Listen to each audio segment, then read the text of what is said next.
আজকে ৩৫ দিন আওয়ামী লীগ নাই, একটা মুরগির খোপ তারা পায় নাই যেখানে দাঁড়ায় তারা বলবে যে আমরা আওয়ামী লীগ চালাবো। এবার চিন্তা করেন, এটা হার না, এটা পতন, এটা আল্লাহর তরফ থেকে আসছে। সবাইকে আসসালামু আলাইকুম। আজকে আসলে ওরকম রাজনৈতিক বক্তব্য দেওয়ার দিনও না, সুযোগও নাই, কিন্তু আমি কিছু কথা না বললেই না। 1991 সালে যখন এরশাদ সরকারের পতন হয়েছিল, তার 2 দিনের মাথায় তৎকালীন শীর্ষ নেতা মিজানুর রহমান চৌধুরী সাহেব তার বাড়িতে জাতীয় পার্টি অফিস খুলেছিলেন।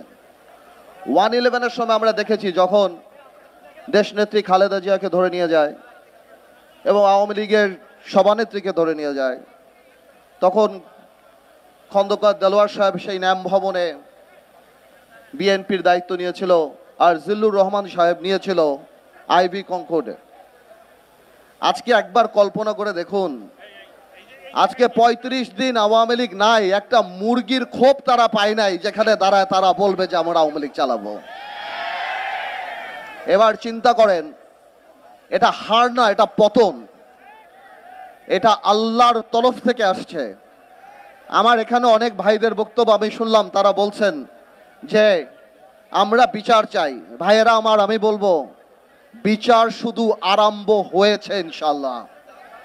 এই বিচার এমন ভাবে হবে যে বাংলাদেশে আওয়ামী লীগকে সবাই মীর জাফর লীগ হিসাবে জানবে আগামী 100 বছরে। আওয়ামী লীগ একটা রাজনৈতিক দলের অস্তিত্ব হারিয়ে ফেলেছে।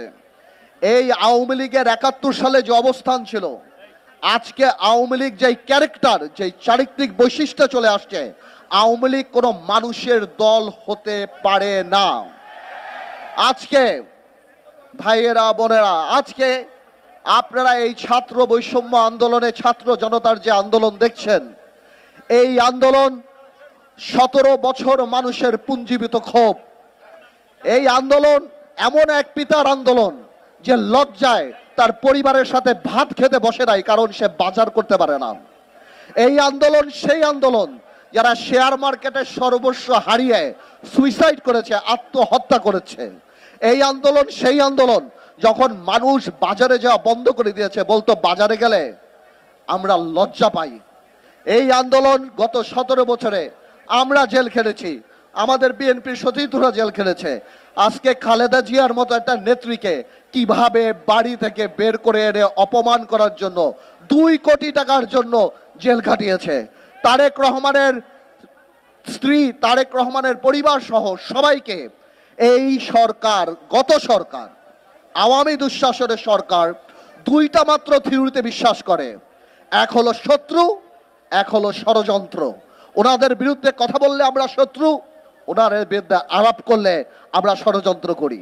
এই 17 বছরে তারা এই কাজ করে করে মানুষের মনের মধ্যে থেকে জায়গা এমন ভাবে তাদের চলে গিয়েছে যে তারা তো পুলিশ দিয়ে খালেদা জিয়ার বাড়ি খালি করেছিল, আজকে বাংলাদেশের জনগণ সেই গণভবনকে তাদের কবরের ভবন বানিয়ে দিয়েছে।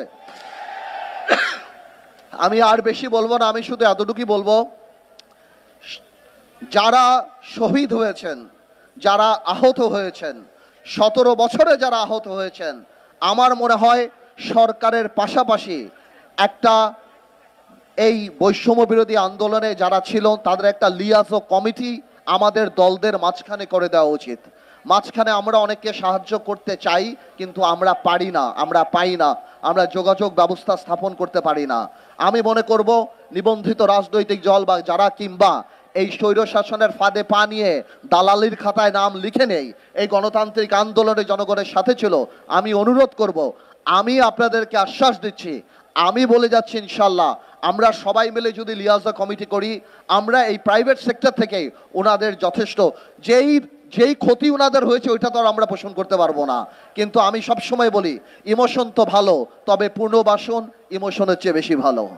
আমি আমার বক্তব্য শেষ করার আগে একটা কথা বলি, এই বিজয় আমাদের সবার বিজয়। আমরা জানি কোনো কারণেই এই শহীদদের আর যারা আত্মত্যাগ করেছে তাদের রক্তের সাথে বেঈমানি না করি। সামনের বাংলাদেশে আমরা জানি আল্লাহকে ভয় পাই, ক্ষমতাকে দায়িত্ব হিসেবে দেখি এবং এই রক্তের যথাযথ সম্মান দিতে পারি। আল্লাহ হাফেজ, আপনারা সবাই ভালো থাকুন।